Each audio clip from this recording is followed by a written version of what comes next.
those of you who don't habla español, El Nino is Spanish for the Nino. Tommy boy.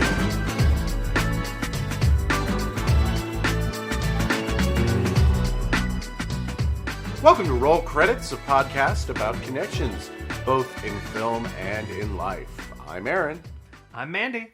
Each episode, we're going to aim to explore a cast member, actor, director, or even a concept that ties a set of movies together. We'll talk about the history and the context of the movie and have some fun while discussing our own personal opinions and experiences.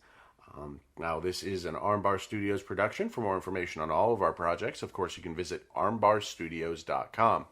So this is actually the start of a new arc, one that I know you've been really excited for. Absolutely. And I just have to ask, so I know that you said you didn't watch any of Chris Farley's movies growing up. Correct.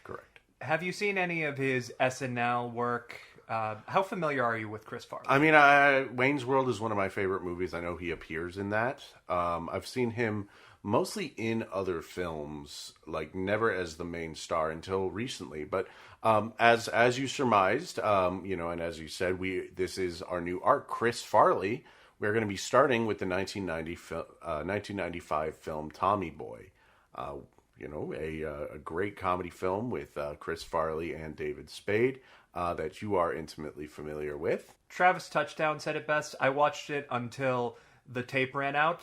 So Chris Farley was kind of like a legend for Wisconsin people. I know that sounds ridiculous, but literally, like, growing up years after his death, I think it was a given that every single person in like the general area I was growing up with actually watched this movie. Chris Farley, Mystery Science Theater, 3000, like those were the biggest contributions Wisconsin kind of had to pop culture. Yeah. Gene Wilder too, if you counted him as kind of like a Wisconsin guy. Yeah, no, that makes sense. Listen, if Macho Man Randy Savage can be an Ohio guy, I'm going to give you Gene Wilder. Not that I'm, from Ohio, but same difference. So just real quick, you're from Oshkosh. Which is actually name dropped in the movie. Yes, it is. So, which is very funny because also Sandusky is also name dropped in the movie. So we had a good laugh about that. I used to go to Sandusky every summer. I mean, who doesn't know Cedar Point? So very Midwestern kind of film. I'd say this is in a lot of ways the Midwestern film. Like this is the thing that comes to mind when I think of like a Midwestern comedy. I think even the original title of this was something like Billy the Third Midwestern. And I think they changed the title because they were doing Billy Madison at the time. So it's like two movies called Billy, both released by SNL. So. Yeah, they probably didn't want to. Too many Billies. No more Billies allowed. Just to remind folks, again, armbarstudios.com. You can get all the information about everything we have planned. We're actually going to be going through a series of Chris Farley films. Tommy Boy is mentioned as the first, but we're also going to be going through Black Sheep, Beverly Hills Ninja, and Almost Heroes. I've seen all but the last one. Okay, and I've seen none of them except Tommy Boy now. Like I said, I've only really seen him in stuff. Like, I love Wayne's World. You've seen the Wayne's World movies, Dirty Work? Yeah. We watched Dirty Work. Yeah, we watched Dirty Work, So, I've seen him around, and I have seen some of his SNL stuff. I would say that the most I watched was the stuff that we kind of watched in preparation for this episode. So, do you have, like, a favorite skit of his? Oh, out of the ones that I've watched, mostly for his performance, the one where he's advertising the New York meal travel guide. It's really funny because Adam Sandler's in that doing a terrible job because you can tell he's corpsing the entire time and just like trying to remember his like lines. It is very unnatural, but Chris is putting his entire self in this performance in drag, like his face, and we'll talk a lot about his face. Is just like emoting like crazy, so it's very funny. I think my favorite kind of comedy is sort of inexplicable comedy. Oh, I love absurdism. The stuff that is hard to explain, but you see it and it really gets you. I think that's why one of the ones that always sticks to me in addition to Matt Foley, which, probably one of his most famous sketches, the motivational speaker, I always really remember El Nino. Just because he puts on a voice in a ridiculous kind of like pro wrestler attire for it. Oh, we're all about that. And the one joke I always remember is just him saying, "I am El Nino. It is Spanish for the Nino." Oh, man. So, classic. Whenever you're ready, I'm happy to jump into his history. Yeah, absolutely. But, I just want to say, so Tommy Boy, let's talk about, we've talked about how my personal history is, this is the first time I'm watching it, or the first time I watched it. But you grew up watching it, like, again and again as a kid. Again, you said it was like a kind of a Midwest rite of passage, to the point that you memorized it. I memorized a good deal of the jokes, yes. I don't even know... So the other movies that I watched around this time that, I would watch over and over again, it was Dumb and Dumber, it was The Rock, and then it was all the Disney movie tapes that I could get my hands on. Like, that was used to put me to sleep. The Rock? Yes, the 90s, like, Michael Bay movie. Yeah, Michael Bay, The Rock. I know it's a very weird one, but yes. Oh, okay. Like the Sean Connery one. Yeah, no, I mean, it's like Gene Siskel over here. Let us go home and fuck the prom queen. I remember that line. They let you watch that? My brother owned that tape, and I just stole it. Okay, fair enough. I stole Cowboy Bebop the movie from mine, so I get it. That's how I learned what popping a cherry was.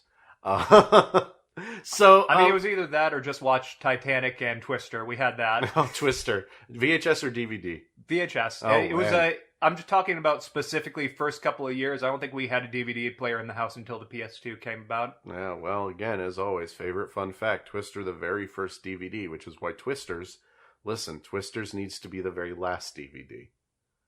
They'll never stop making DVDs. Those things still sell. Anyway, tell me a little bit about, so, we have a little bit of, the personal history, and I'm sure we'll dive even more into that. Just tell me a little bit about this movie, the production, everything that you kind of, I know you've been mulling a lot of things over in your mind, so. I was reading a few different sources here. I used Encyclopedia Britannica, Madison Magazine. I read a few articles from there. There was a 1-hour biography video from A&E that was on YouTube I ended up watching. The big thing, though, I've been reading this book called The Chris Farley Show by Tanner Colby and also Chris's brother, Tom Farley. That actually gets quotes from just various people in Chris's life, and it was just an incredible source for, details regarding the production of this film. Overall, it seemed like everyone had just a lot of faith in this project, which, going forward, we'll learn that that's not the case for Chris Farley's other movies. Okay. But the original Tommy Boy worked, and a large part of why it worked was because of Chris Farley. Right. So, if you'll allow me to just jump right into the history go here. for it. Go for it.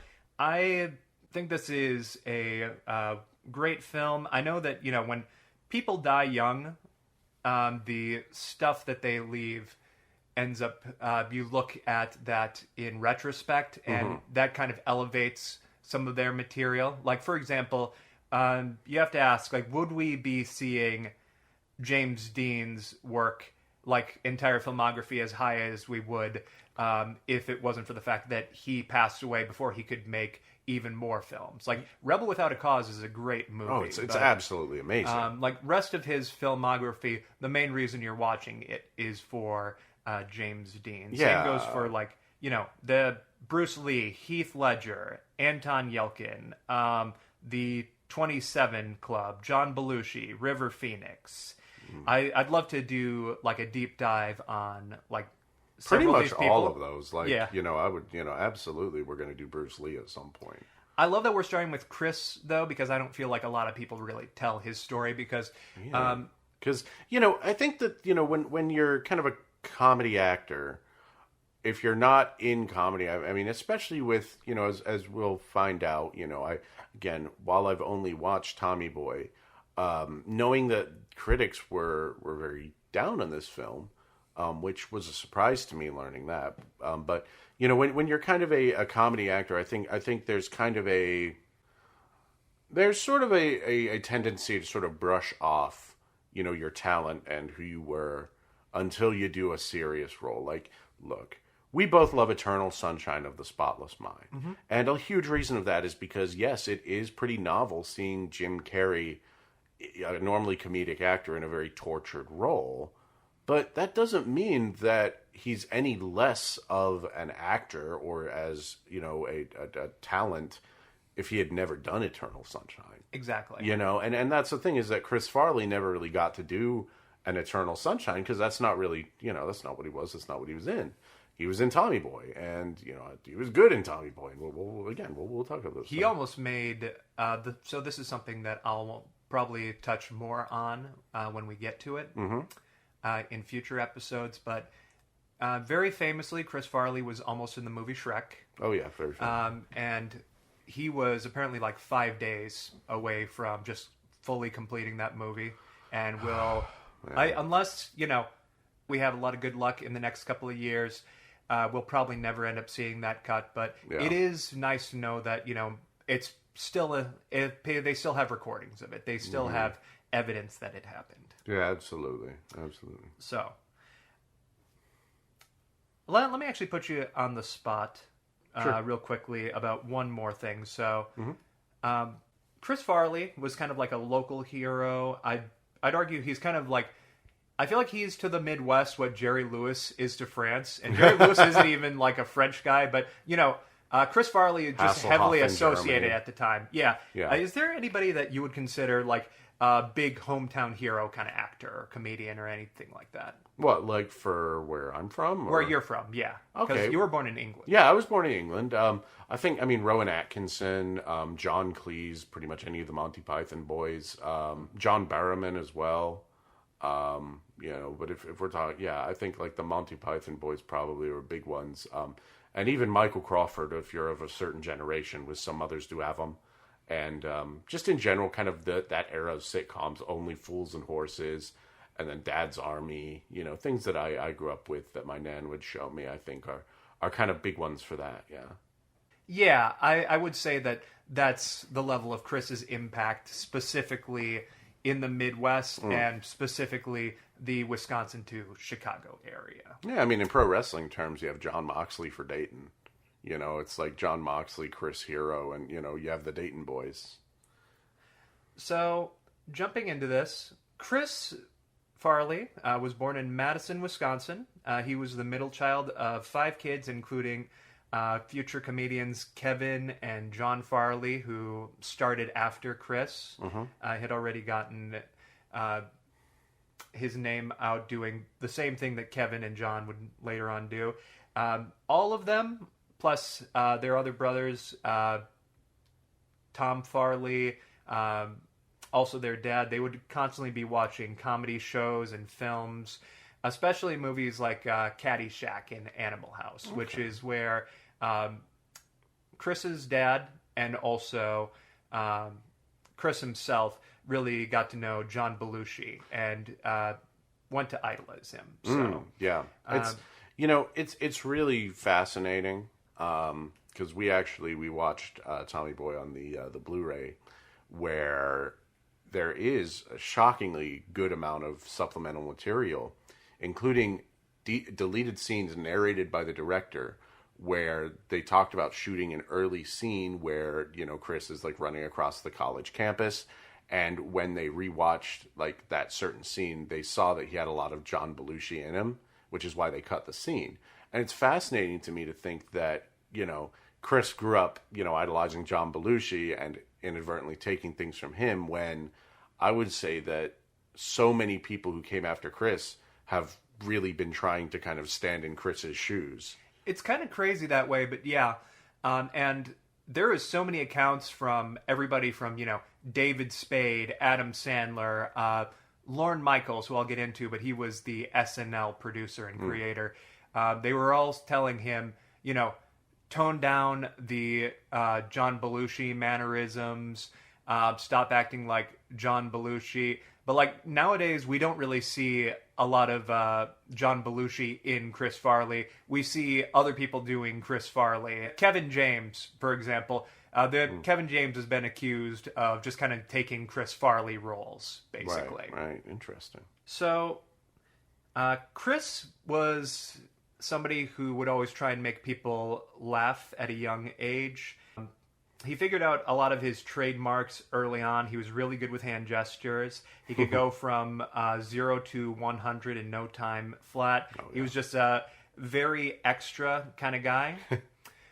He was also, he had a huge love of sports. Mm-hmm. So before he was even going into the comedy scene, and even up until like college, he was focused on this idea of playing football and rugby.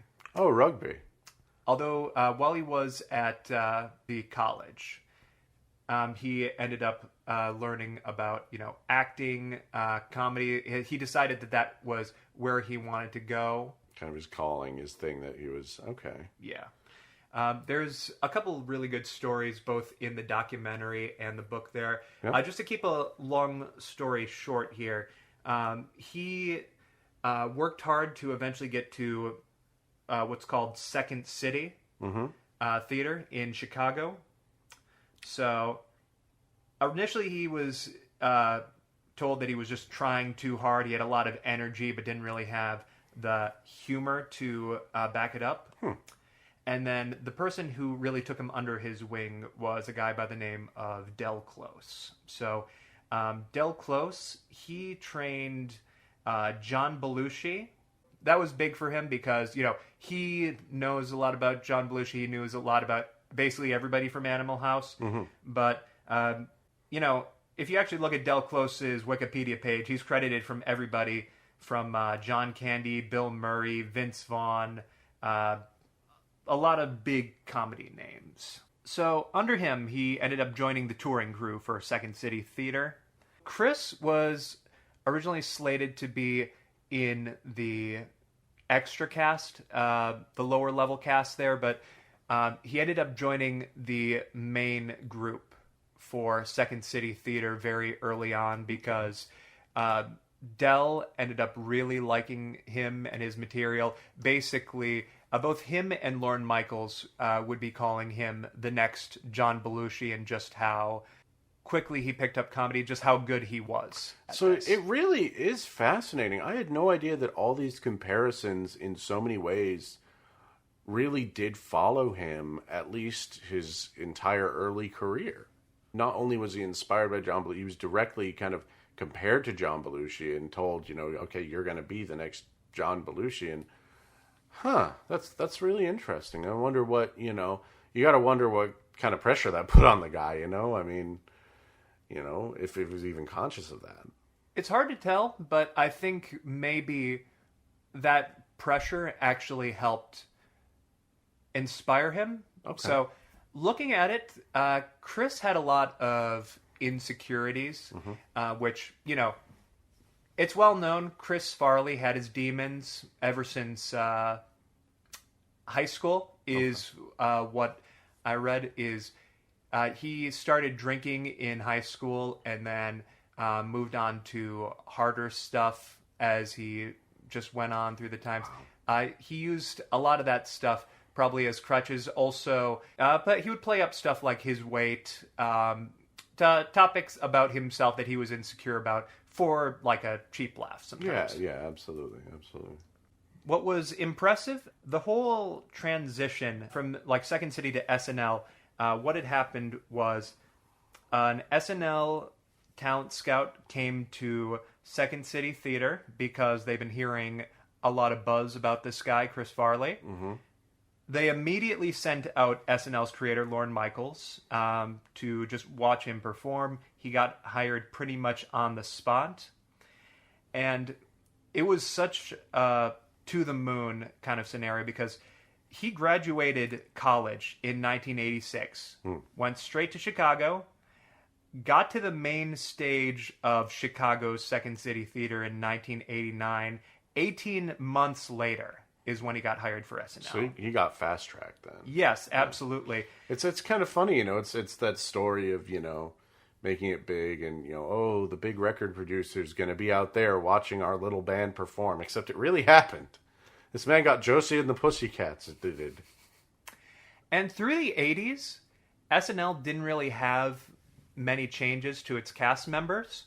They were very strict on the performers they had there. Phil Hartman, Mike Myers. Mm-hmm.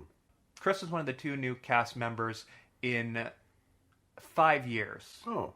It was him and Chris Rock. And although they didn't really know what to do for the first couple of episodes, they quickly found their footing with him. And as soon as they did, they just started running with it. I think it was it was somewhere between 3 to 5 episodes in, they first did the Chippendale sketch. Right, of course, very famous. But before we get to that, let's talk about his first appearance, because we watched this for research, and it was hilarious how much it aligned with, I don't think either of us knew this before going into this. Like, after picking Chris Farley, I don't think either of us knew this was his first appearance. So, you may have noticed on the podcast art that, you know, we do have our tape of Fire Walk With Me. We're huge David Lynch and Twin Peaks fans. That's genuinely something that's like on display in our house. So I thought I would take it as a photo, as just as a kind of set dressing. And Chris Farley's first appearance was a skit for Kyle MacLachlan hosting Saturday Night Live, and doing a skit where he is in character as Dale Cooper, and it's basically just a giant joke. I think this takes place between seasons, season 1 and season 2. So you can tell that like it's red hot. If you haven't watched Twin Peaks, we're not going to spoil things, but basically the entire joke is that a character who is kind of a terrible person in Twin Peaks. I can just say their name. Yeah, Leo. They're very well known. Yeah, Leo in Twin Peaks admits to doing the crime of, you know, killing Laura Palmer, which is kind of the central crux of the show, at least to the mainstream audience. That's what it was. We have hot Twin Peaks takes that we'll actually go into. Why not? It's our podcast. Halfway through, we're going to cancel this. This is actually going to turn into the Twin Peaks podcast. Yeah, sorry. This is the Twin Cast, P-Cast. I don't know. But anyway, so they bring in, and here's the funny thing watching this skit, because we watched the whole episode. On Peacock, by the way, this episode is super truncated. There's no Sinead O'Connor musical performance, which, holy crap, Kyle MacLachlan, Sinead O'Connor, and Chris Farley and Chris Rock's first episode. And it's the episode with Mike Myers and Kyle MacLachlan doing the "It's not Scottish, it's crap" skit. Like, come on. What an episode. So, the Twin Peaks skit, Chris doesn't do anything funny in it. No, he just like... They just needed him to look and get the mannerisms of Leo. No one's voice sounds good in the Twin Peaks skit. I'm going to judge it harshly. No one has the right voice, but everyone has perfect physical acting. Yeah, great mannerisms. Yeah, great mannerisms. But yeah, so they just basically need him to be the pony. Kyle had a good voice. Well, I mean, that's... Oh, yeah, Kyle. Yeah, he did a great job playing himself and also the character that he was playing at the time. Keep going. Yeah. But no, they needed Chris to be like Ponytail Greasyman. And, you know, and the joke is that he keeps confessing to the crime, but, you know, Kyle doesn't want to believe it because he's here in Twin Peaks. And it's like, well, we can't just do that. You know, we can't end it like that. Though it is extremely funny that, you know, the crux of the whole thing is, well, who killed Laura Palmer, when ultimately that was never the point of Twin Peaks. But such is life. Such is life.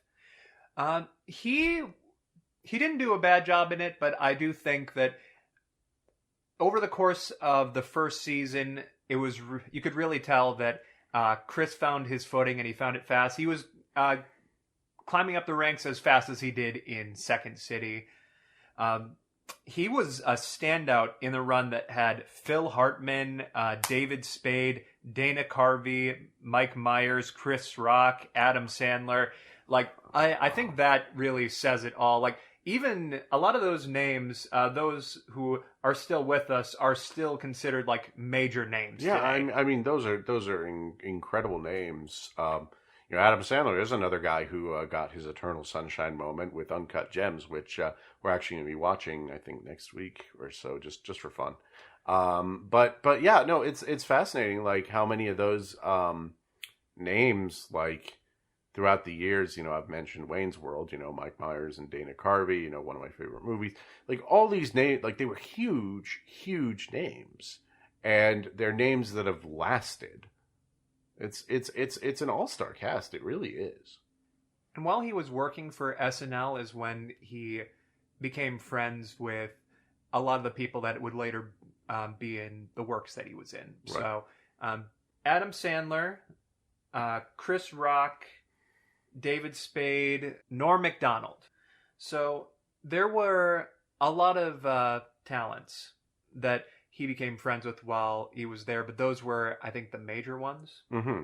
Like you said, big all-star cast, everyone really working with each other, appearing in each other's projects, which, we saw with Tommy Boy. It's interesting how Tommy Boy, to some, would you say that it's like not really considered an SNL film the way Night at the Roxbury, Wayne's World, It's Pat, and like it isn't quite considered part of that quote unquote like canon of SNL films? I wouldn't. It's not based on any SNL skit, but it is produced by Lorne Michaels. It is the same guy who did the SNL movies. It was part of the deal that Lorne Michaels had brokered with Paramount. Okay, so it's considered like part of the SNL films sort of canon, but because it's not based on a skit.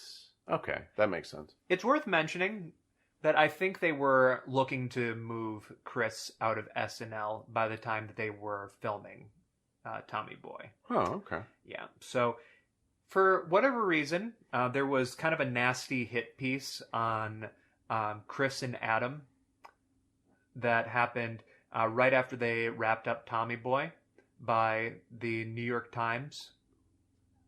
Who's Adam? Adam Sandler. Oh, that Adam. Sorry, you just said Adam, and I was like, huh. There was a nasty hit piece on Chris Farley and Adam Sandler by the New York Times. And, like, they were accusing those two specifically of being the reason that SNL was going down the drain. Huh. Because ratings were right. Going down at the time. Yet, every single time that they were on screen for Saturday Night Live is you could hear the audience reaction was never louder. Like even them showing up, they always managed to bring up the audience. It's fascinating when you look at the world of TV ratings because that's something that I try not to get too in the weeds because that's not really where my interest lies. But it is interesting looking at TV ratings for something like SNL and hearing you talk about them like this because you look at pro wrestling. And you can break down the ratings for pro wrestling. It was more relevant back in the day, but there's enough relevance and data there that sometimes the people getting these crazy reactions in the arena are not necessarily the people who are getting the TV eyes on them. Right. But would you say that in this case, like based on your own research, you'd say that it's just like it's one of those cases where it was just straight up a slander piece, or because I don't know any of this. So I'm going off of what I read in the Chris Farley show book. So this is all based on quotes from the people who were around at the time. Mm-hmm. At the very least, guys like Lorne Michaels and Norm Macdonald believe that this was a hit piece. I mean, and if Lorne Michaels, the producer of the show, says no, these guys were doing well, I'm gonna believe in the producer of the show. Me too. Yeah. Okay. So before he was working on Tommy Boy, he had a lot of small roles. Lorne Michaels was a really good friend of Chris's, so much so that after Chris Farley had already wrapped up his time on SNL, he still ended up working with Chris and was still really good friends with him. Okay. He was producing his movies for him. And even though Chris Farley had left SNL. Even though like Chris Farley had just joined SNL for when they were doing like Wayne's World, for example, like Lorne was the one who personally just asked the director, hey, can you put Chris Farley in the movie? We think that he's going to be a major star. That's cool. So that's cool. He was in both Wayne's World movies, different roles in each film. He was in Coneheads. He was in Airheads. I know they sound related, but they are two completely unrelated films. Billy Madison, which did come out the same year as Tommy Boy. He plays the bus driver in it. I can't get over Coneheads and Airheads. I'm sorry. Because I'm thinking about like the Airheads like logo, the candy. It's a balloon. Do you think the Coneheads could puncture the Airheads? Freddy versus Jason 2, Coneheads versus Airheads. We got to get Brendan Fraser on this. I think he's still active in Hollywood. He could. Yeah, he came back. He was the whale. All he has to do is sit in one place for a little bit. Make the same face. Love you, Brendan. But before I transition here, I think what's fascinating to me about basically every role that Chris Farley had played up to this point, he was kind of the representative of the blue collar man. Mm-hmm. So Wayne's World, they get him to play a security guard. Yeah. Airheads, he plays a cop in it. Billy Madison, he's the bus driver. And he's just kind of the boy next door in Coneheads. Mm-hmm. And then for this movie, he is the guy who is in charge of saving the company, but also, he just graduated college and he hasn't made a name for himself. He is getting put into this role by his father. Yeah, and it's sort of, that's kind of the appeal of the movie. I think before we kind of talk about our own kind of personal experiences watching the movie and our own thoughts that we had, tell me a little bit about the production. You said it was pretty untroubled. Everyone seemed to be having a good time. Like, put this whole thing into context. So you're saying that Chris was leaving SNL or was like on his way out of SNL by the time Tommy Boy was filmed? So amazingly, there's a lot of wonderful discussions on how they got a lot of the jokes in the movie. Okay. But yes, it seems like everything was figured out as they were going along with it, but still everything, they put a lot of faith in Chris, they put a lot of faith in David and the writing team, the directing team, and it all seemed like it was coming together more and more over the course of the film. Everybody had a lot of faith in it. So there was a lot. When I mentioned that Chris was on his way to leave, so Chris, I mentioned that he had his personal demons. Yeah. He was known as Party Boy off the set, and I think this was something that probably landed him in hot water. Mm-hmm. There was a lot of executives that didn't really care for him, so this is something that Adam Sandler mentions in another documentary called I Am Chris Farley, which I've also checked out for this podcast. But him and Adam were being looked at by the general public and also executives as being responsible for an SNL ratings downfall, even though they weren't. Funny. Sorry. Even though they weren't really. Lorne Michaels didn't feel this way. Yeah. It's funny though. To think like contextually, growing up, to think like that Adam Sandler was considered like ratings poison after a certain point. Yeah. When to me, growing up, when I worked in a movie theater when Jack and Jill came out, and that was when kind of the whole thing, I guess controversy came out, where it was like, well, Adam Sandler gets his name stapled to low budget projects, makes lazy comedies that then make $1 bajillion and get their money back. And that was like kind of seen as like Jack and Jill was kind of seen as the nadir of all this. Even if it did have Dunkachino. because it's a bad movie. But it's funny because, like, even if they were not very good creatively, you know, you look at every Adam Sandler movie and he had, like, boatloads of goodwill with the public. In my opinion, it was ridiculous at the time because the year that they left SNL was the same year that both Tommy Boy came out and also Billy Madison came out. Right. And just look at it, right? Like, critically, no, they weren't massive successes, but if you looked at VHS sales, if you looked at cultural impact. Yeah, the cultural impact of both movies. Like, how often do you hear like either of those films quoted? Even just the other day, and this was the craziest thing in the run up to this. Tony Khan, president of All Elite Wrestling, made a reference to Tommy Boy, to Dan Aykroyd's infomercial in that movie. He was like, you know, I book for the sickos because, you know, that's what I am and that's what I want to see, or something. You know, it was the Dan Aykroyd bit. Or like, you know, people were just talking about like Tommy Boy, like, oh, fat guy in a little coat, you know, everything. I remember there was that one quote that we were watching and you were certain that this came from Step Brothers, but you'd also never seen Step Brothers. Speaking of All Elite Wrestling, I had never seen Step Brothers, but there was a time for the wrestling fans in the audience about a year ago, because this was shortly after we started watching regularly, because, you know, we took a pretty big hiatus off of wrestling and went back to it with AEW. This was around literally a year ago, the Double or Nothing 4 Pillars match. There was a bit where Maxwell Jacob Friedman and Sammy Guevara were doing kind of a best friends, like fake friends thing. And there was an interview where they said, friends don't shake hands, friends hug, you know, and this during Tommy Boy, you know, it comes on as like brothers don't shake hands, brothers hug. And, you know, I was losing my mind. I thought that was a Step Brothers thing, but no, that was Tommy Boy. So, you know, it's just funny, like, it really does have this impact.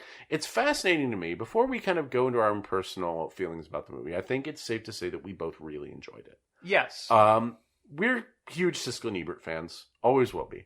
There are certain opinions that Siskel and Ebert, or Siskel or Ebert, you know, one of them will hold that we don't necessarily agree with.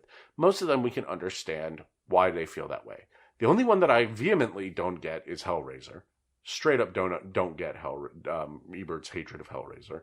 Never will. Josie and the Pussycats, you know, is one that I think, you know, he was just kind of dragged into the popular, like, sometimes they unfortunately, I mean, you know, what are you going to do? Two cishet straight white men. Love them to death, but it's just, you know, it's just how it is. That they're going to kind of get dragged into, I guess, the popular discourse of, oh, it's vapid, it's, you know, whatever. We love Josie and the Pussycats. But it is a shame that you know, Ebert could not see kind of just how funny that movie really is. But this one is fascinating to me. They hated it. No, like they 100% hated this and any other Chris Farley movie that made it onto the show. Yeah. They were always just trashing it. And they called this, one of the worst movies of that year, which is insane to me. Insane. And maybe it is with the benefit of hindsight, because there's a lot about this movie that kind of recontextualizes it, not just knowing about Chris Farley and his life, but the benefit of hindsight of every other movie that tried to be this movie and did not succeed. So, your friend Brooks, yes, who I do follow on Letterboxd, actually had a opinion on it that always makes me laugh, which is this is the best. Well, what's the word? Man boy comedy, like a man child comedy. Yeah, and man it's like boy. The best man boy comedy. No, yeah, it's man boy now. We're doing it.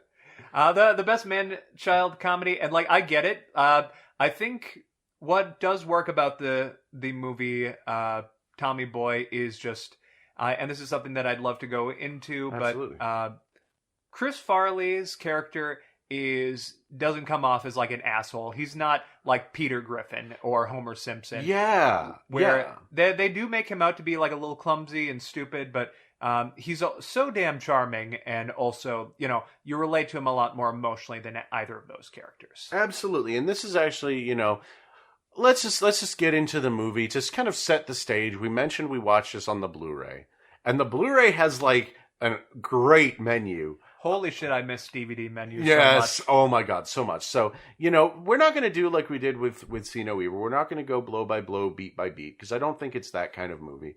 I'd much rather talk about specific moments and specific, I guess, feelings, memories, and things that really stood out, and just kind of riff on that. But absolutely, like immediately, the old Blu-ray menu was great because it was like, fully animated. They were like swerving down the road. It's a reference to a scene in the movie. I didn't know that at the time. Little scenes of the movie playing on the road signs. And it's like, it's just so fun immediately. But the thing is, so to kind of go from that is that, it starts off with, Babby Farley. Little Chris. Young Chris Farley's actor, or young Tommy's actor, is Tommy. Actually surprisingly really good. Yeah. And the mannerisms. And one thing that really struck me was the music. It felt very John Williams, Home Alone. That mixed with like WarioWare. Yeah, with WarioWare, if you can believe it, it's a WarioWare plus Home Alone. It's very whimsical, but that's what I think is kind of the thing about this movie that I think this does that so much does not is, yes, Chris is immediately just so likable. Like he's not there to be an oafish buffoon. He's there to be kind. He's a little funny. He's surrounded by friends at the college, and it's like, it's a joke because he's graduating from college because he got a D+ in his last exam, but he graduated and you feel good for him. And that's something that I think immediately Chris's, I guess, performance as Tommy here is so sweet. There's a charming innocence to him and to this whole movie that all kinds of movies and comedies afterwards that tried to be in this mold don't get. And I think that's just because that's who Chris was. It really was. Like, I remember reading about it, and Chris was... he got a little jealous at points. Yeah. And when he was a substance abuser, he would get a little more cantankerous. But most people just loved him because he was charming. He was like a very sweet and caring kind of guy. Mm-hmm. I just feel like this film has a lot of great little human moments. Mm-hmm. From the very first shot of the house, I always appreciated the fact that we see a few times Tommy's dad's house, Tommy's like house that he grew up in. There's a Green Bay Packers flag that's like right below the American flag on the post over where I didn't even notice that. I'm pretty sure it's that. I noticed all the colors on it. That's funny because, if I know one thing about people from Wisconsin, it's the Packers. There's one character who the laws of humanity do not really apply to. Mm-hmm. We'll get into them. Yeah. But on the topic of, sweet things, it is so wonderful how human everything feels, and also how this film doesn't go for the low-hanging fruit most of the time. Yeah, like there's very little kind of gross out humor. I mean, like the most you'll get is like, well, Chris Farley does a splat into a mud bath, or there's some peeing. So warning, peeing. But you know what I mean. It's like compare this to like so much. There's so many times where I feel that like, there's a lot of easy quote unquote comedy and gross out humor that they could have went for.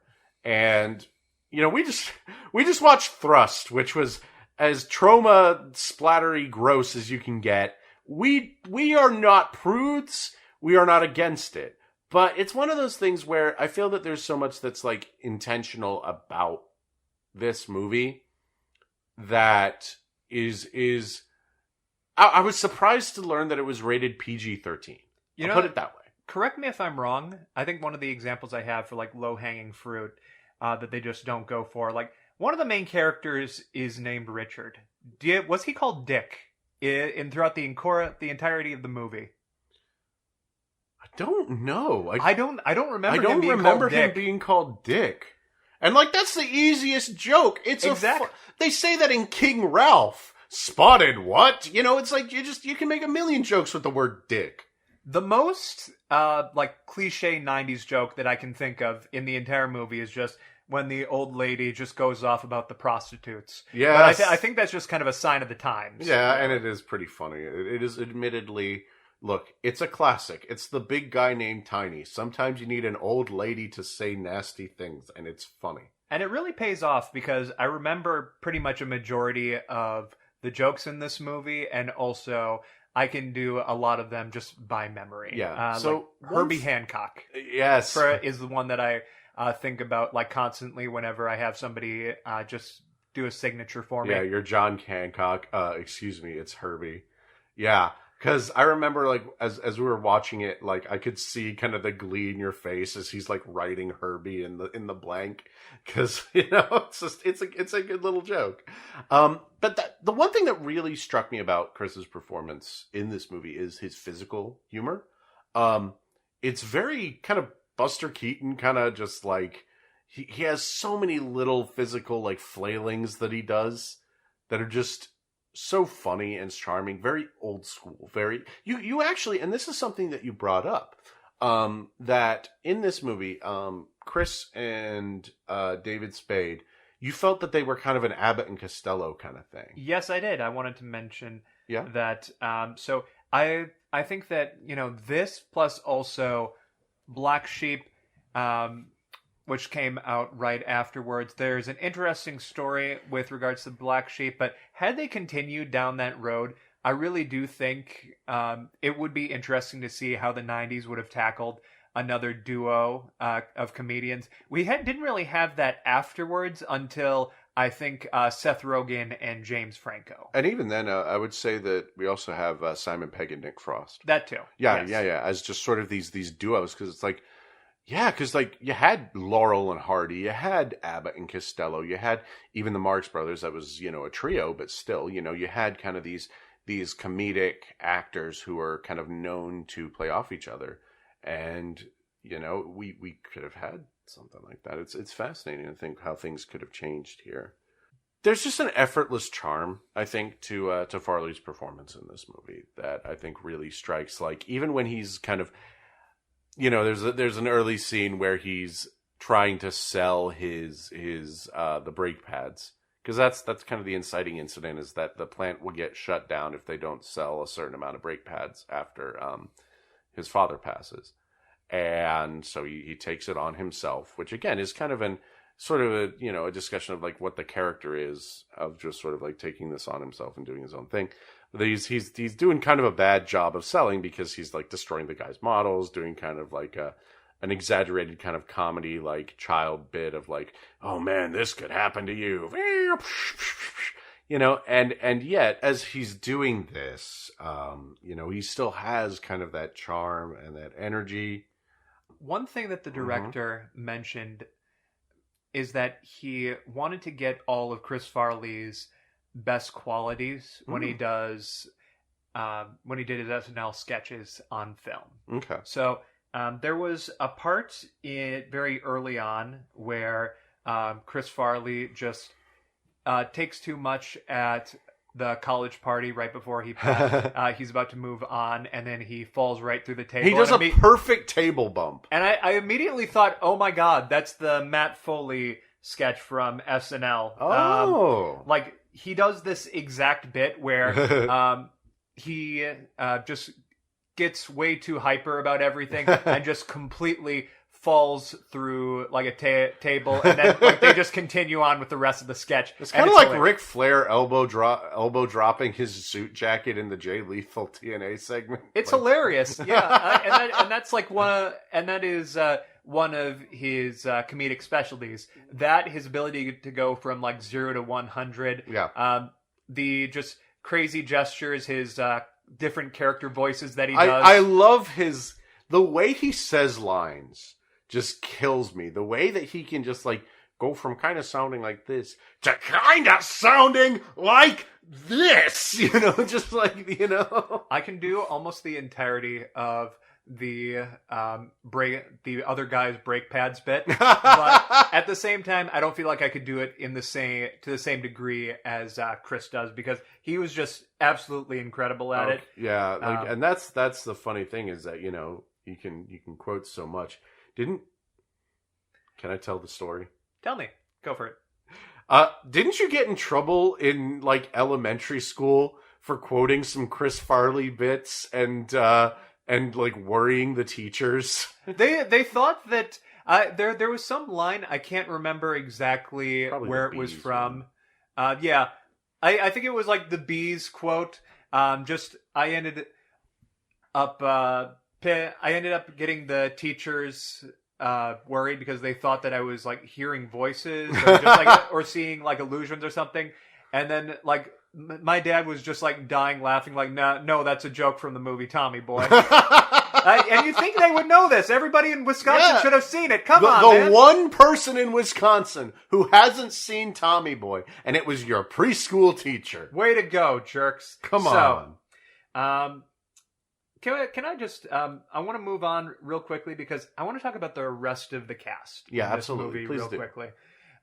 So we have Brian Denny playing Big Tom Callahan. Oh man, he's awesome. He doesn't get a lot of time on screen, but oh my god, his chemistry with Chris was incredible to the point that as soon as he dies, which is a shocking moment in the movie, I remember like I had seen the movie so many times that it was like a given to me that, oh yeah, he passes because that's the main thing that starts off the plot. You were like, oh wow, they actually killed him off. What the hell? Yeah. It was a surprise to me because, you know, it's a really heartfelt scene. It's a genuinely very sad thing. I mean, you know, I admit personal experience, you know, my father is still with us, but he did have a heart attack during kind of a party. We were on a cruise, you know. And it was a very worrisome moment. So, you know, I'm sure that affected me, you know, subconsciously. But I do think it's a really kind of beautiful, if surprising moment that is then followed up by a really wonderfully contemplative little scene. Like, I do feel that, you know, Tommy's desire to make his dad proud, his dad who loved him proud, is the thing. Like, God, like... man, just their instant chemistry really makes that entire emotional through line just really, really, really hit for me. So Chris had a strong relationship with his dad, and I feel like that does carry over to the characters of Tommy and Big Tom Callahan. Yeah. It is funny though, like everybody from the director to Lorne Michaels himself said that they related to the relationship between Chris and his dad. I just think it's a very personal kind of thing. You know, right. If you look after your dad, if you feel like you have a lot of strong feelings about your dad, this is a film that is going to hit. Yeah. Like that first time you see it. And it's funny because, again, you know, we talk about things that future comedies that try to kind of be this just don't succeed. And a lot of them do not have that kind of emotional weight to them, I feel. You know, it's interesting. Continuing with the cast, Michelle is absolutely wonderful, and there's so many like fun stories. I think she has like my favorite stories when they were talking about the making of this film. Oh, she's amazing. Because Chris genuinely found her to be gorgeous, and he's right. Apparently, whenever like they weren't doing a scene, like he had trouble like actually looking at her to talk with her because he just had trouble speaking to women in general. Oh man. But he had apparently just asked, like, oh, why did they get such a pretty girl to play my love interest? That romance is so sweet. It is genuinely sweet, and she always, like, just loved working with Chris and thought he was a sweetheart. Oh. Bo Derek doesn't really get that much screen time, but it was fun. They have a scene of her coming out of the water to introduce her, and the joke is Tommy says that she has to be a 10, which was Bo Derek's most famous movie at that point. It's funny because, like, it's kind of a lost to time reference. It is. I mean, I didn't get it. You know? We haven't really talked much about David Spade. He's great. He does a fantastic job just bouncing directly off of Chris. And from what I understand, a majority of jokes of their back and forth came from actual conversations they were having with between Chris Farley and David Spade. Oh wow! So there's a lot of improvisation there. So there's two big ones that they mention. One of them was the scene where Chris just Tommy asks does the suit make me look fat? And then Richard responds with, no, your face does. And then the other one, which, I'd love to get into talk on this joke, is fat guy in a little coat. Oh, yes. This is something that Chris would actually do. And it's one of those things that always gets quoted about this movie. Mm-hmm. And it's one of those things that, is never as funny as it actually is in the movie. Yeah. But it is hilarious because it's, again, it's inexplicable comedy. Yeah, like, I can't explain why it's very funny, but it is. Fat guy, him dancing around and singing Fat Guy in a Little Coat right before breaking Richard's jacket. Yeah. It's just, he's just doing a little thing. I think part of the thing is that, like, before the jacket gets ripped, you can tell that it's working, and Richard is like smiling, and it's a very childlike, very sweet thing, I think. And that's also something interesting is that, I would say that this movie the jokes are less about Tommy being fat in like a gross way, and more just he's just a big guy. And I found it very sweet. I thought that, like, again, the physical comedy of the scene, where he has to change in a cramped airplane bathroom is just, it's a good joke. It's funny.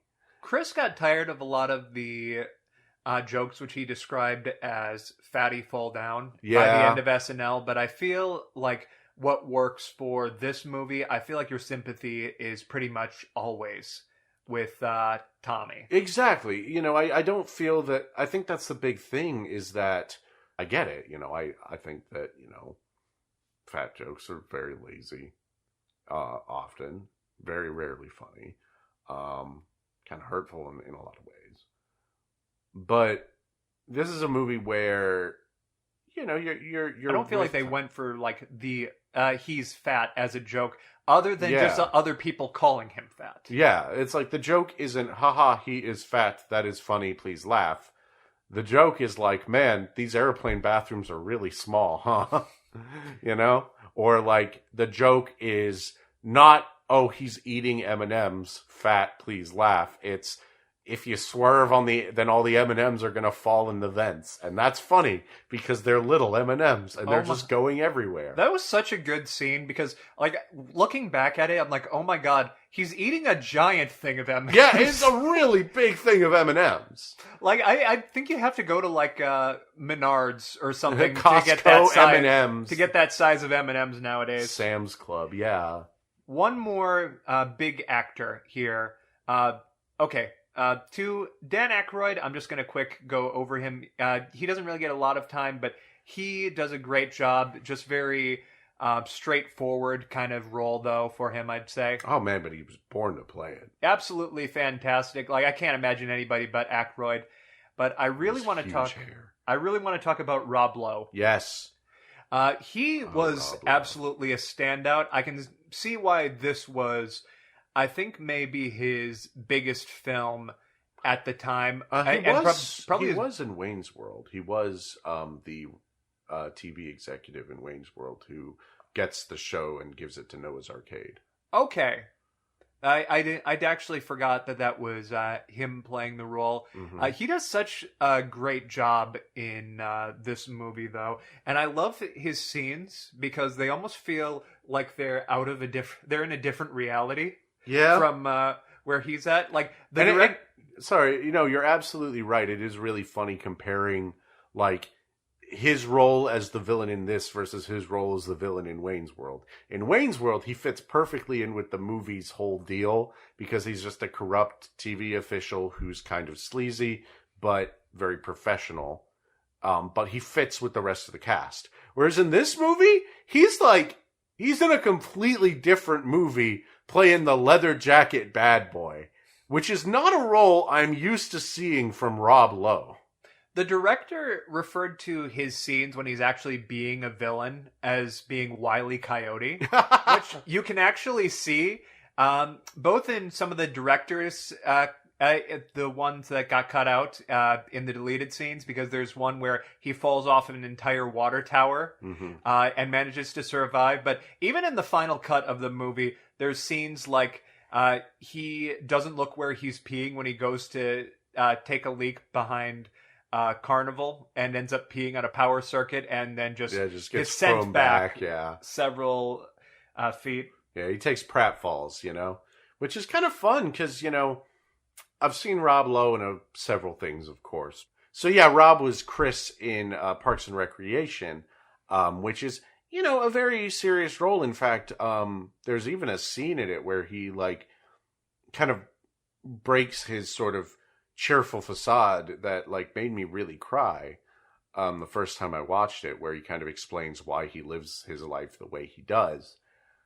And it's such a far reach from his role in this, to the point that it's yes, it's Rob Lowe, but it's kind of unrecognizably him, because he's just so greasy in this. He does a great job as the villain.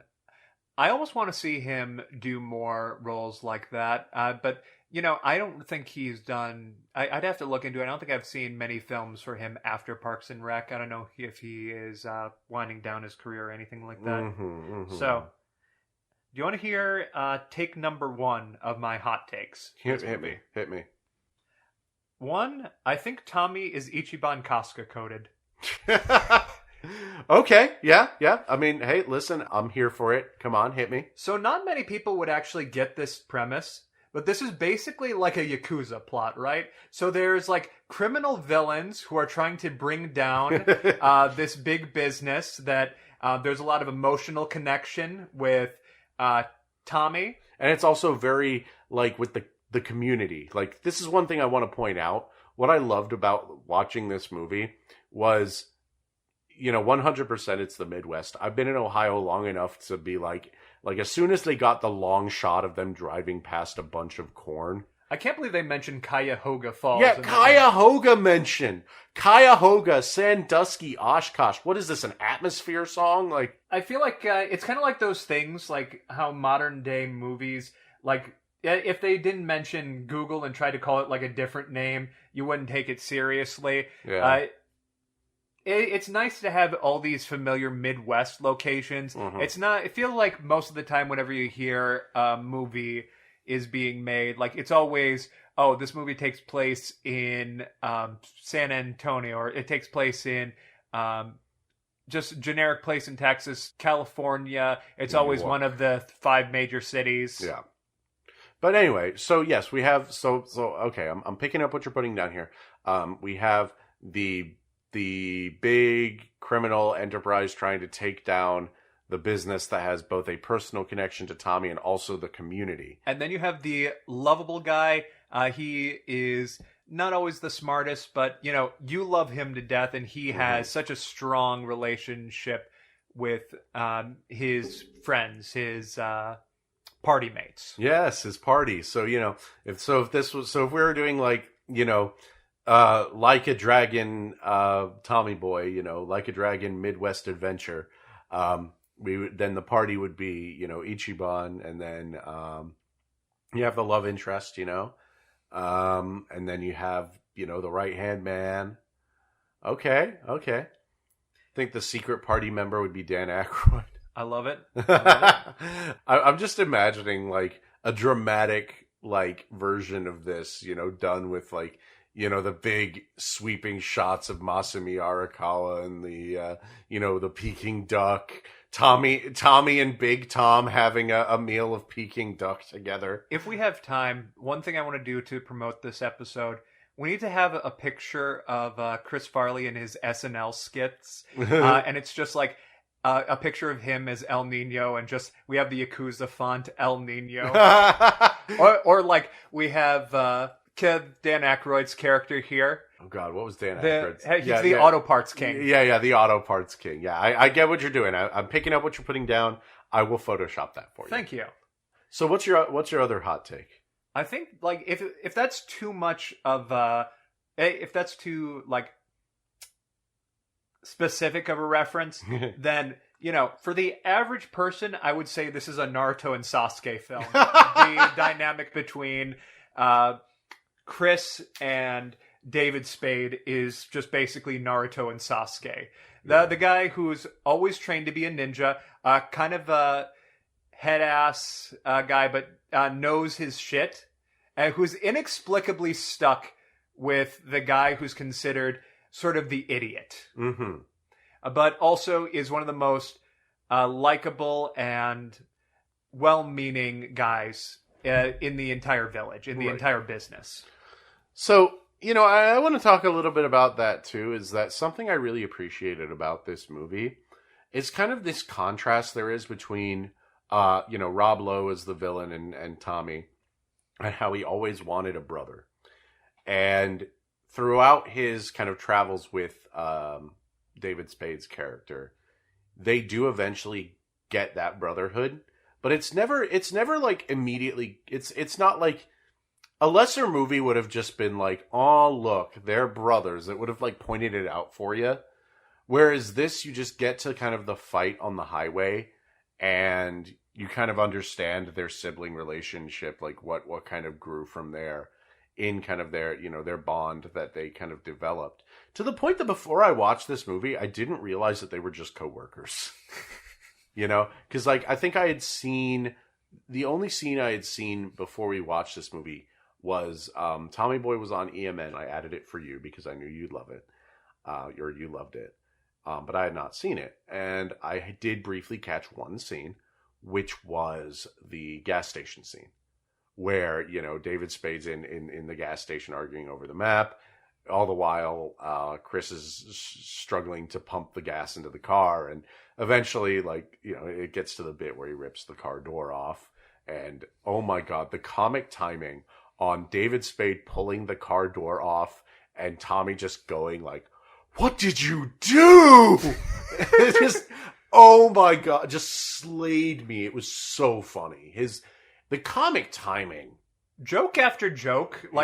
Even when they do a joke multiple times, it somehow keeps getting me. Like, for example, the one where David Spade's character gets really into looking at the one woman at the pool, which, by the way, the woman at the pool is actually somebody that Chris Farley actually dated in real life. Yeah, the one who undresses and goes for the nude skinny dipping. Yeah, it was shocking that there was nudity in this movie. So she undresses, and then Chris 2 for 2 on surprise nudity in these films. It's pretty impressive. Yeah. But the funny part to me with that, twofold in that scene. One, if you actually look on screen, you see Naked Gun 33 1/3. Oh yeah, on the hotel pay-per-view thing. Yeah. I want that too. And that's actually one of the director's other movies. Oh! Yeah, okay. So it's like a reference to the other filmography, but the really funny part about that scene is how long that Chris just keeps going back to the joke that David Spade's character Richard was masturbating to. Are you jerking it, son? Yeah, he just keeps doing these really stupid puns. Who is your favorite little rascal? Was it Alfalfa or Spanky? Yeah, it just keeps going. It's a really dumb bit, but it kept cracking me up. It's insane. I think this is the perfect dumb bit movie. That's the thing. There's so many small parts that by all accounts, it's, again, inexplicable comedy. Yeah, and that's the thing, and that's the thing is that's probably the most quote-unquote gross out it gets, other than, Rob Lowe peeing on the electric fence or something like that. But I don't think, the thing is, that's not where the heart of the movie is. The heart really lies with the absurdity of, hitting the deer, which I've never hit a deer. I never want to hit a deer. That is terrifying to me. But the bit isn't oh no, we killed a deer, this is horrible. It's this sucks that we did this, well, let's load him in. And then, of course, the deer wakes up and trashes the car. It's, ridiculous. It's ridiculous that they would even put the deer in the back seat to begin with. And that's kind of the whole thing, is that there's an absurdity, there's a whimsy to this movie. This movie doesn't get enough credit for how well it does bit after bit after bit, because, again... Yeah, you mentioned Adam Sandler being accused of just doing joke after joke, lazy comedy movies. I can't tell you how many of those that I've seen where they try and do this exact format and it just doesn't work. And yet, for some reason, I watch this movie and then I see that Tommy's tie is just a hilariously small tie. And it's also just not done properly. And it gets me. Or even like scenes where we went to like the diner. And which is where we get a major plot point where he does his first good sale arguing to get like a plate of chicken wings because he really wants them right at that point. He was having a bad day. Yeah, he wanted his chicken wings. But he just, there's a scene where the waitress goes away. Inexplicably, he says, "Tommy want wingy?" And he does about the funniest face you can imagine for it. Just neck tucked in, eyes crossed. Why is he doing this? Yeah, why is he doing this? But that's kind of the fun part, is that he has just great facials, great just physical acting that makes all of these little jokes all that funnier. Like just what he does with his voice, where he's just like, you can kind of tell he's like smiling on the inside as he does some of this dumb stuff, and he's having fun, and it's infectious. It's infectious, and that's kind of the fun of this movie. So I like the fact that the villains are they exist in kind of a different world. Rob Lowe's character exists in a different world, and we get funny scenes like him with like the dog that wants to eat his face. Mm-hmm. Do you have anything that just felt that you don't like about this movie? Anything that just stands out to you as something that is either just weird, like a kind of a weird moment, or anything like that? I'm sure I do. The big thing that I have remembered is it's kind of insane that Tommy's big plan to get airtime is to threaten to blow himself up. I don't know how. It's one of those things like the movie doesn't actually know how he got away with this. Yeah, like it's done for the sake of comedy.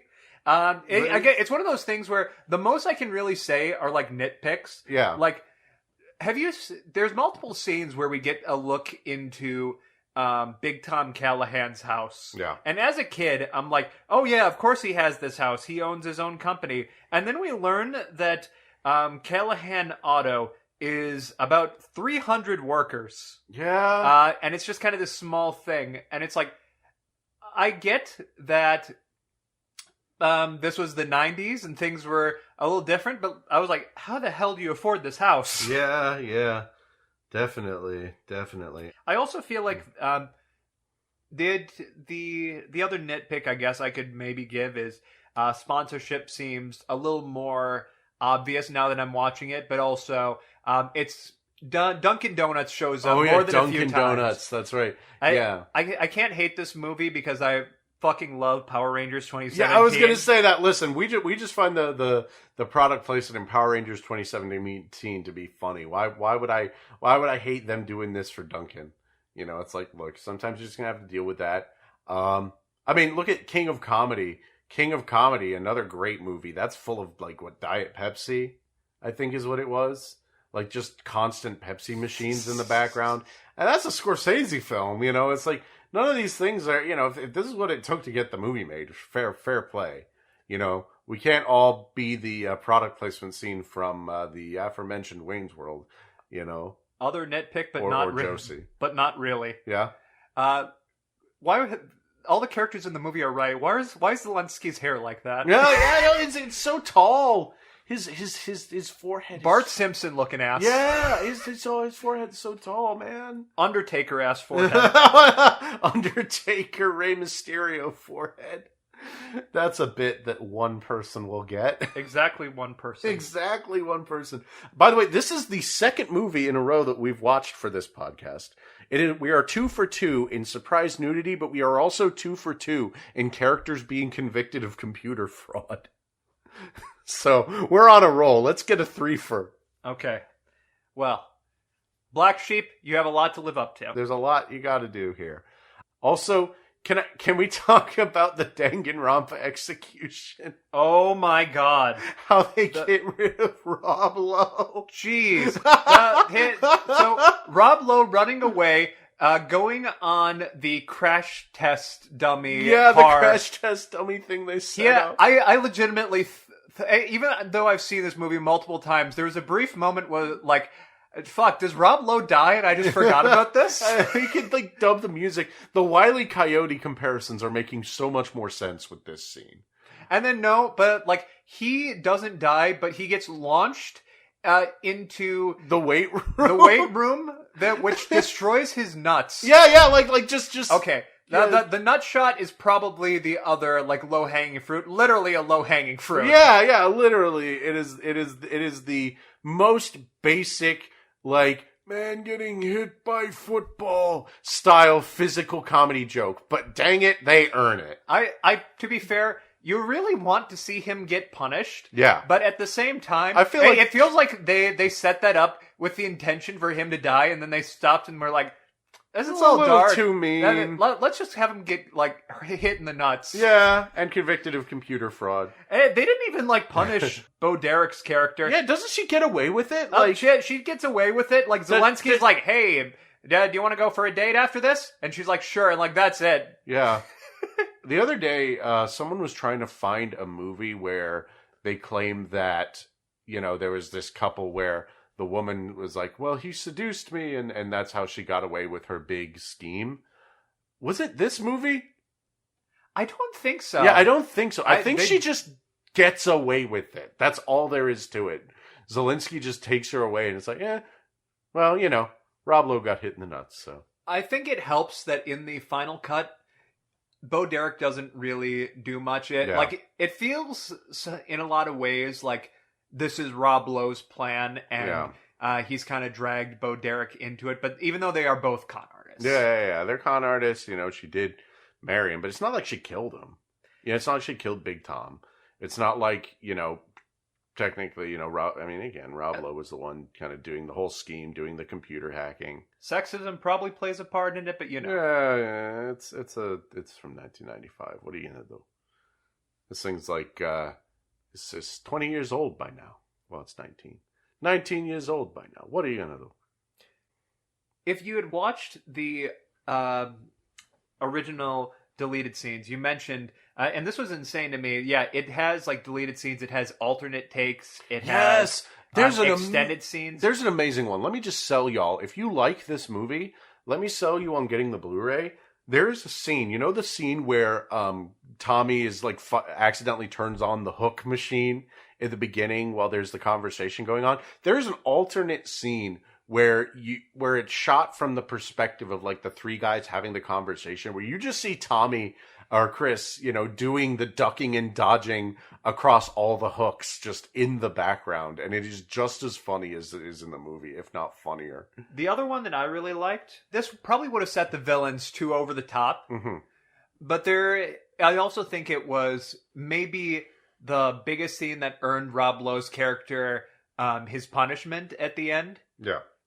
There's a scene where he is working out outside. He's doing his hair. Oh, God. And also lighting up a cigarette. And then there's a dog behind him who's yapping like a neighbor's dog. Yeah, and he decides to...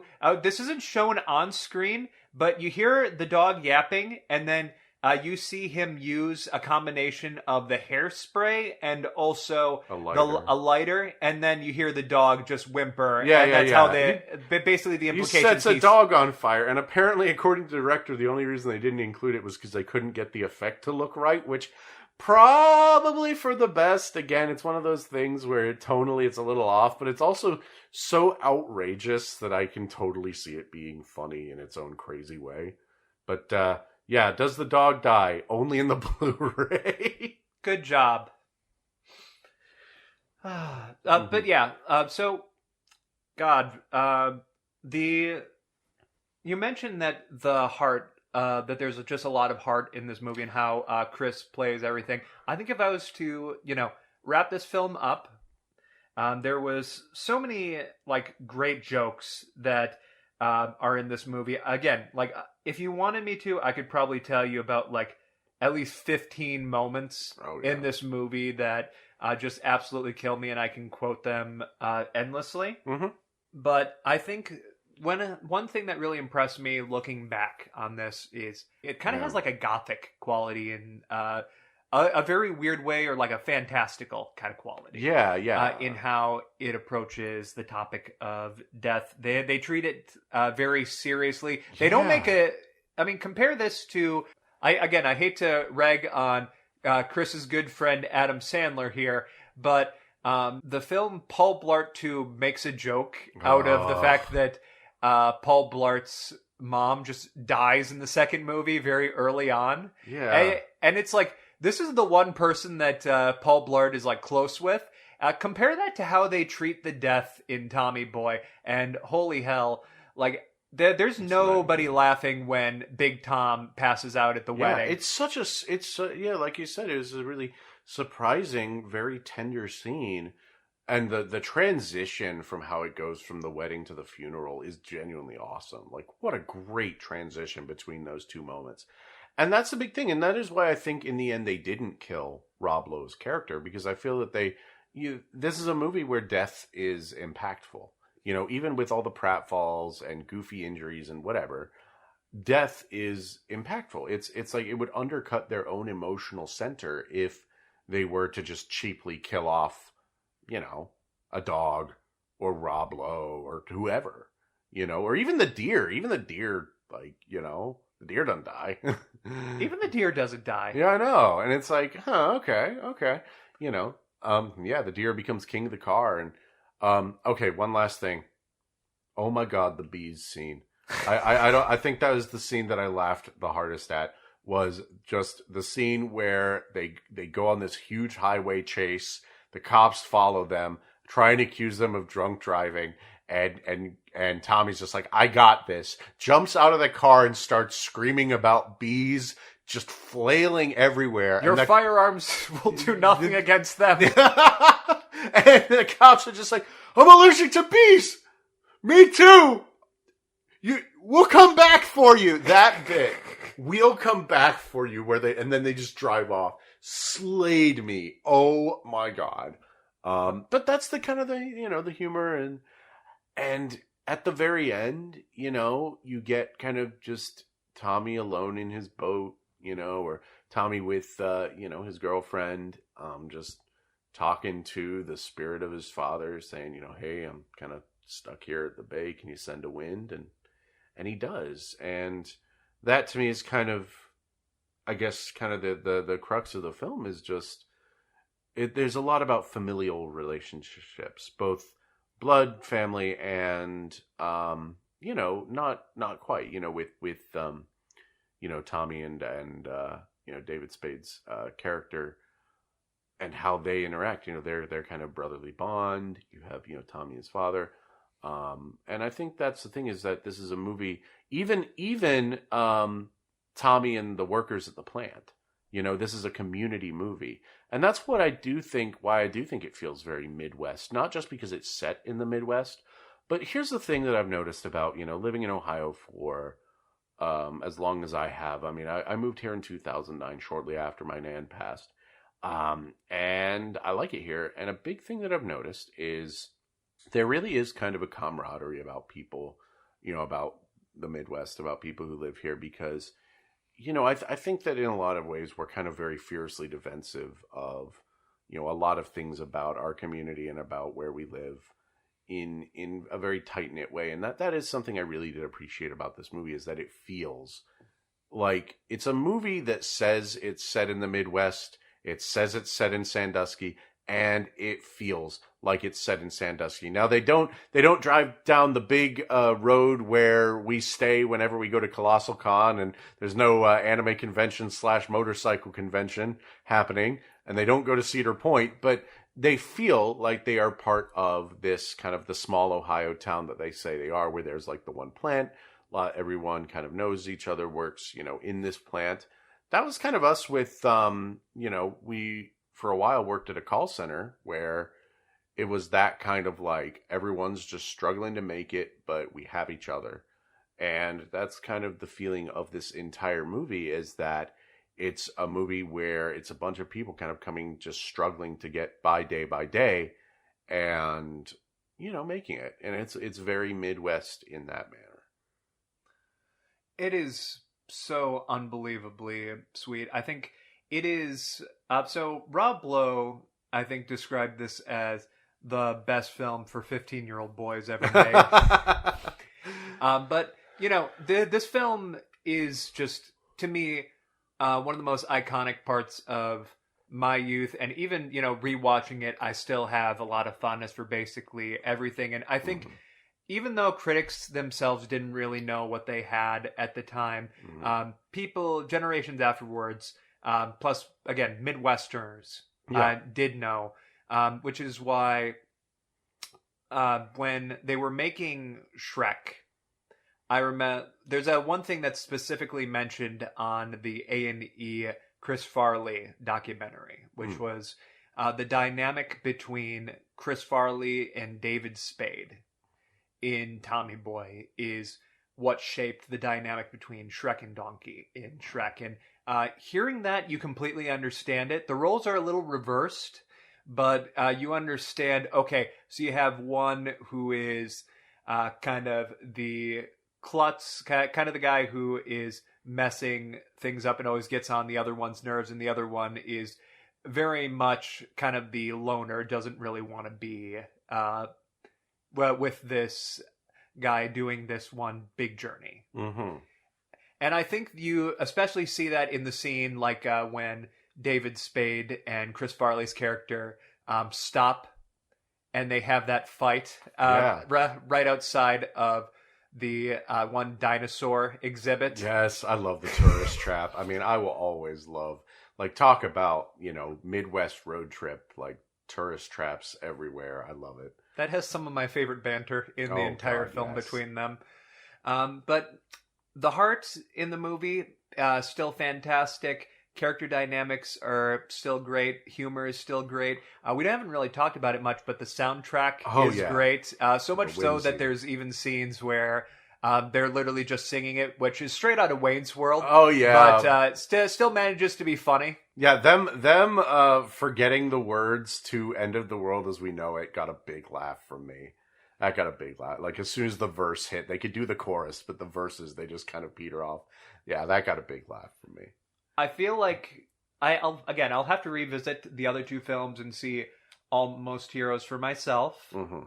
But I think this will be the high point of Chris Farley's career. And if that's the case, you know, for the fact that, you know, yes, it is a little bit immature.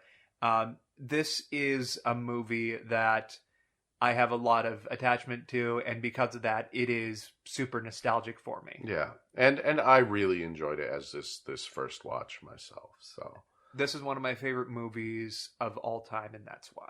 Yeah, just the attachment I have with it. Yeah, no, and it's wonderful, you know, and I love that, and I'm really looking forward to seeing the context behind, you know, the future films and kind of exploring that as well. With that, I think we've said everything that, I mean, I've said everything I want to say about the movie. You know, is there anything else you'd like to share? If you haven't seen this movie, which I don't know, that maybe you're not from Wisconsin, and that's okay. if you're not from Wisconsin and Chicago, I forgive you. It is still worth looking out. Even if you got spoiled on plot details, I can promise you there's about 500 jokes that we didn't have time to say and are still hilarious. Yeah, and seeing it all in context, it's so much funnier, so much, like, the energy is just absolutely crackling throughout this film. So that's going to wrap us up for now. I'm really looking forward to next episode where we cover Black Sheep. You know, there's plenty of more to think of in the life of Chris Farley, and we're gonna really explore that. So until next time, 3, 2, 1, roll credits. Ravioli? Holy cannoli! Roll Credits is produced by Armbar Studios and is part of the Aaron and Mandy Network. The intro and outro music is provided by Danya Vodovos, available on Bandcamp. For more information on all of our projects, visit armbarstudios.com.